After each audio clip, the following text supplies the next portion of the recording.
A graça e a paz. Bem-vindos ao podcast de estudos do pastor Elton Mello. É muito bom estar aqui de novo. Hoje nós vamos embarcar numa daquelas análises bem profundas. Nós vamos explorar um texto formidável chamado Praticando o Princípio da Honra. Esse material é fruto de uma ministração do pastor Elton Mello que ele realizou lá na Primeira Igreja Batista Independente de Curitiba, no Paraná. Um material riquíssimo, por sinal. Demais. E olha, logo de cara, a premissa central desse estudo já chama muita atenção da gente, porque ela toca direto numa ferida muito exposta da nossa sociedade atual, né? Com certeza. Uma ferida que a gente quase tenta esconder com muito barulho. Exato. A gente vive numa era onde parece que todo mundo está desesperado para ser notado. É aquela cultura do aplauso dos algoritmos, sabe? Aquela busca incessante por celebração e por validação o tempo todo. E é aí que o texto traz uma contradição enorme dos nossos dias.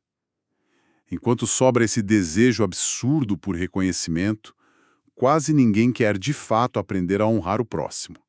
E, fundamentalmente, aprender a honrar a Deus. Essa é a grande tensão que o material já estabelece logo de cara. Sim.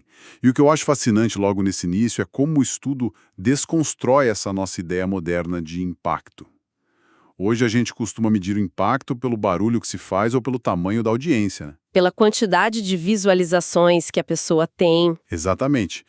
Mas uma vida cristã verdadeiramente sólida, segundo o que o pastor Elton Mello apresenta, não é construída sobre essa busca por visibilidade.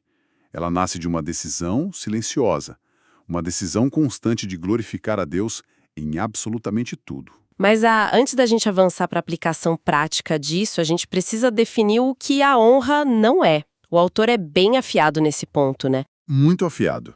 Ele deixa claríssimo que honra não é bajulação.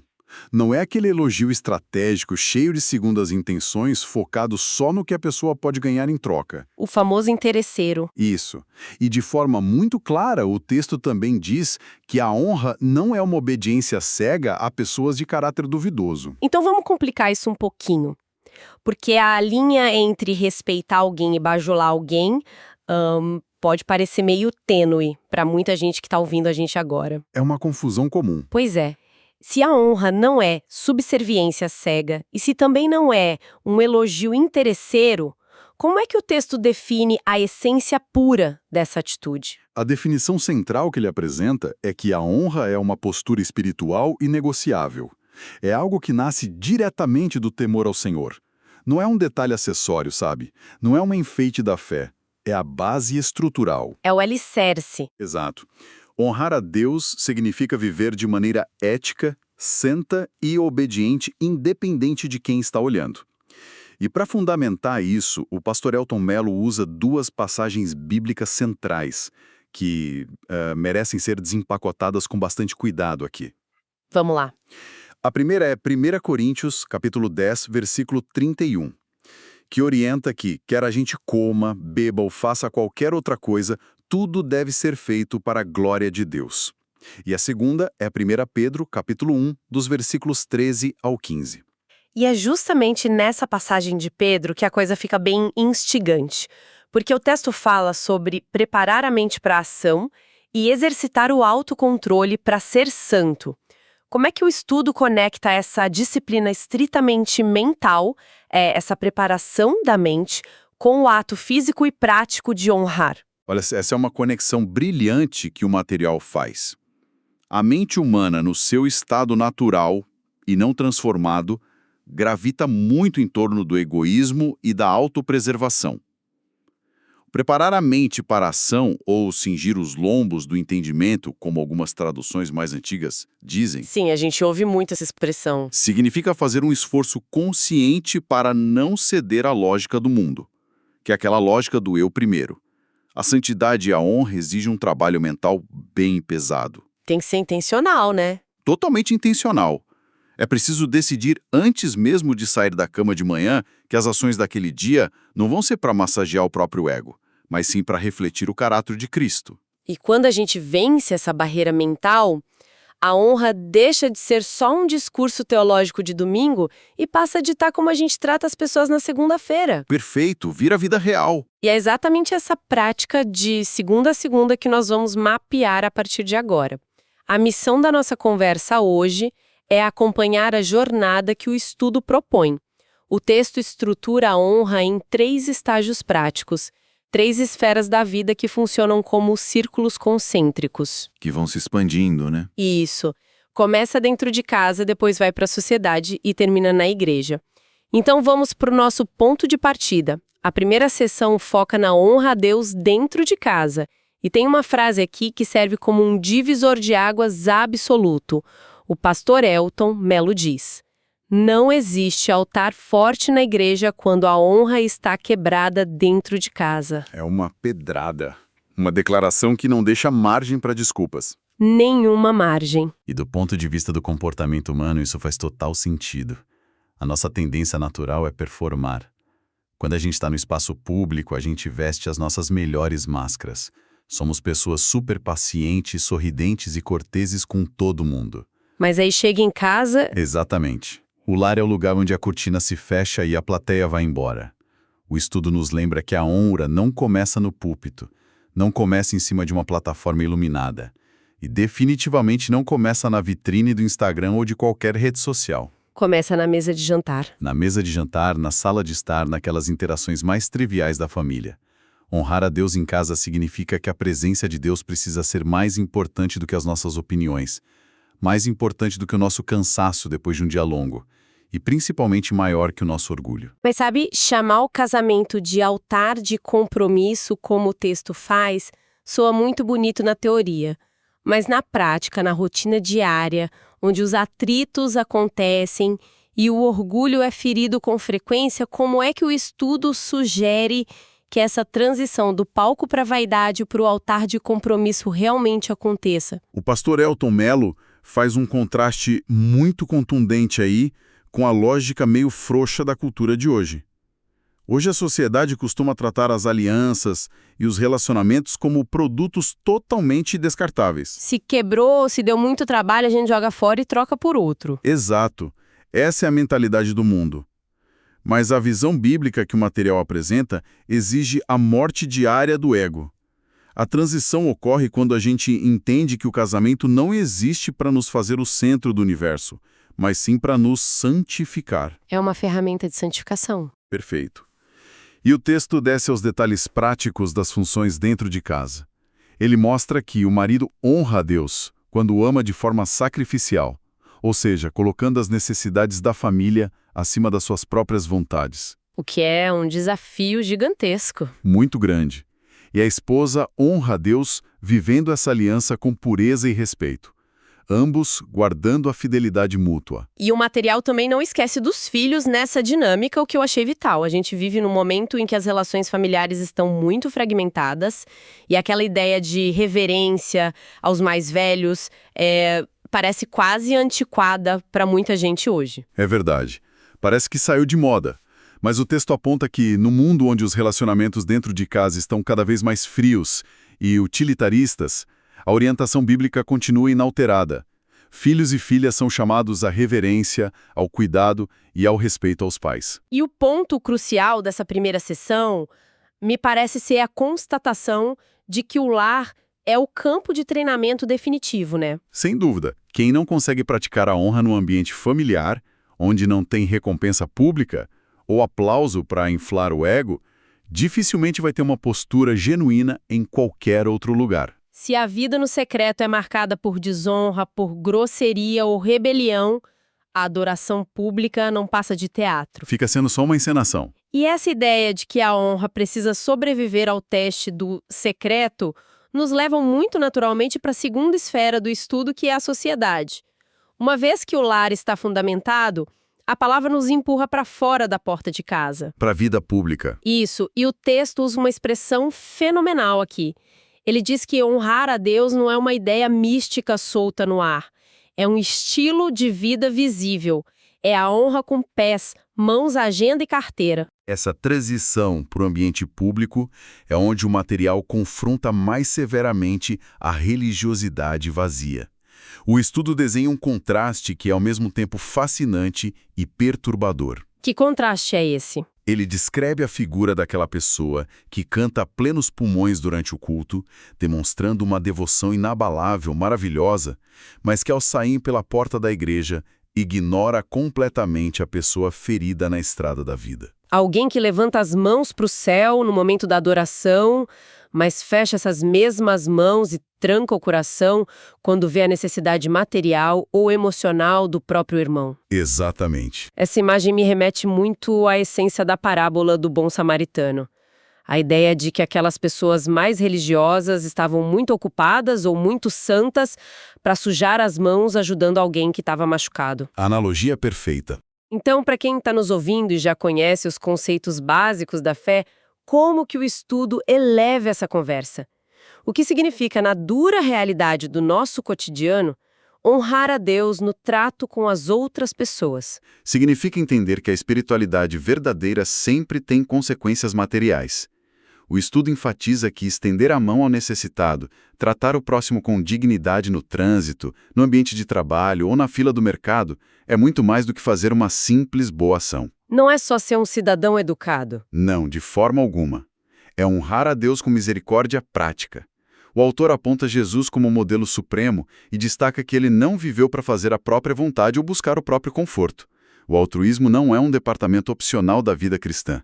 É evidência visível de que a honra invisível a Deus é real. Se não afeta o modo como a gente trata a gente de carne e osso no dia a dia, é só teoria. Vira apenas fumaça. E por falar em consequências materiais, o estudo do pastor Elton Mello entra num território que costuma gerar muito atrito e desconforto. A questão financeira. Mexeu no bolso, a coisa fica séria. Demais. E tem uma analogia no material que define o bolso como o último cômodo da casa que muitos deixam Jesus visitar. É uma imagem muito poderosa. A gente apresenta a sala, apresenta o quarto, a cozinha da nossa vida, mas aquela porta específica onde a gente guarda os nossos recursos financeiros, essa fica trancada às 7 chaves. É um clássico. Por que existe tanta fricção nessa área específica da vida? Essa ficção existe porque, na nossa cultura moderna, o dinheiro está intimamente ligado à nossa sensação de segurança, de identidade e de controle. Abrir mão de recursos financeiros gera ansiedade nas pessoas. Dá um medo de faltar depois, né? Muito medo. Por isso que a analogia do cômodo trancado é tão precisa. Quando a gente tranca essa porta, nós estamos na prática dizendo que confiamos em Deus para nossa salvação eterna, mas não confiamos nele para pagar os boletos no final do mês. É um paradoxo enorme. Gigantesco.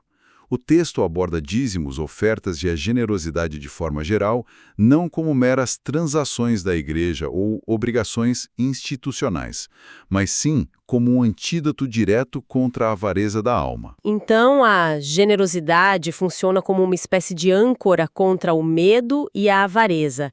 Porque, convenhamos, tratar a entrega de recursos não como uma perda de dinheiro, mas como um ato de adoração, exige uma mudança completa de paradigma. Exige uma transformação da mente. O pastor Elton Mello argumenta que honrar ao Senhor com os recursos financeiros é declarar na prática que a nossa provisão e a nossa confiança estão nele, e não na nossa própria capacidade de acumular riqueza. Até porque a força para trabalhar também vem dele, né? Exato. A avareza, segundo o texto, destrói a alma da gente porque nos torna idólatras do nosso próprio esforço. Em contrapartida, a generosidade é uma expressão genuína de liberdade.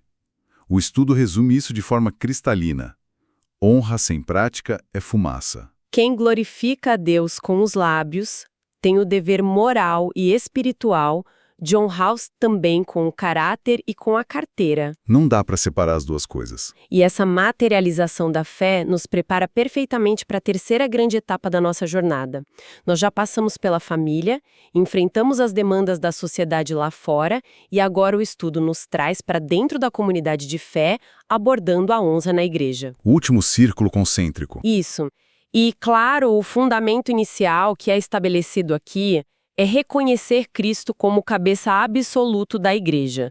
No entanto, o material mergulha naquela dinâmica que é muito humana e muitas vezes complexa da nossa relação com a liderança e com os outros membros. Sim, e é aqui que o texto faz uma distinção crucial, que retoma aquilo que a gente conversou bem no início. O autor separa de forma muito didática o que é honrar a autoridade e o que é pura bajulação. É bom reforçar isso no contexto da igreja. Muito bom. A bajulação, que infelizmente a gente vê acontecer em muitos ambientes institucionais, é movida pela busca de vantagens de status ou de proximidade com quem tem o poder. Já a honra bíblica, por outro lado, reconhece e respeita o princípio de autoridade que o próprio Deus instituiu. Não tem a ver com interesse pessoal. De jeito nenhum. O estudo destaca que líderes espirituais, especialmente aqueles que dedicam a vida toda à pregação, ao ensino e ao cuidado da comunidade, são dignos de honra. E o material frisa muito bem. Isso não tem nada a ver com idolatrar homens ou criar fã-clubes religiosos dentro da igreja. Tem a ver com respeitar a ordem e o cuidado estabelecidos por Deus. O que nos leva a um alerta bem contundente do texto sobre a questão da rebeldia.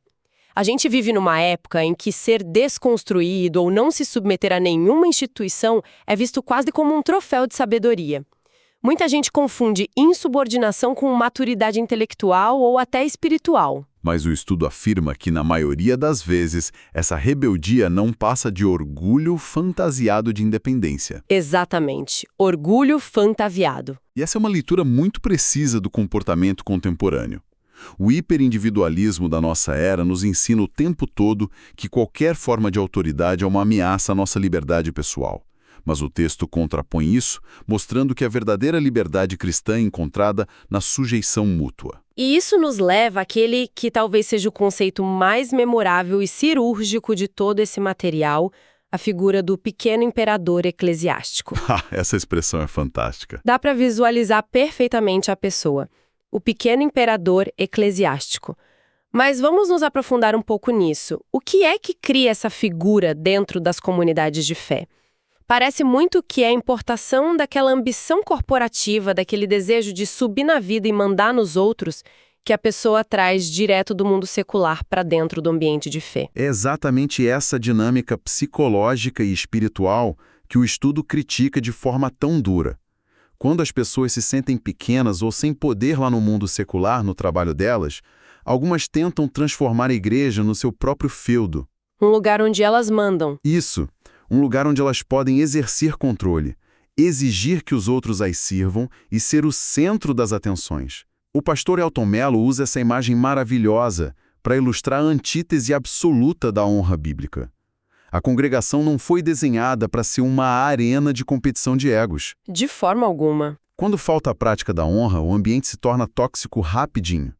As pessoas começam a medir forças para ver quem manda mais, quem é mais visto na plataforma, quem tem a melhor posição ou o melhor cargo. E a solução que o texto propõe para desmantelar esse império do ego é o serviço e a submissão voluntária, certo? Precisamente.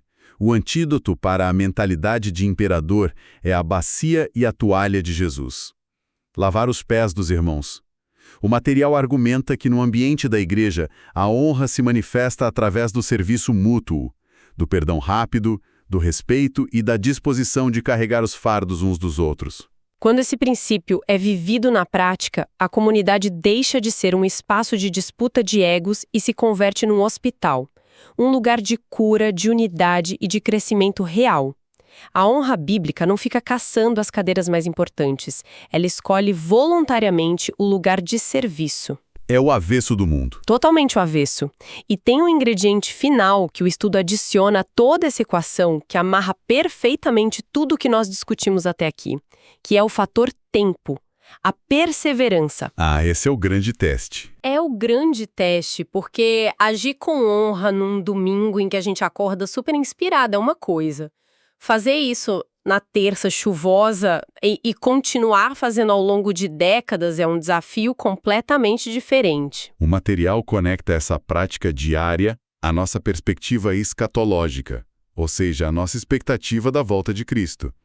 O pastor Elton Mello é muito enfático ao dizer que a honra não é um projeto de curto prazo. Ele usa metáforas muito vívidas no texto. Ele diz que a honra não é uma daquelas campanhas de 3 dias na igreja, nem um fogo de palha espiritual que é movido só pela emoção do momento. É uma maratona. É um compromisso de vida inteira.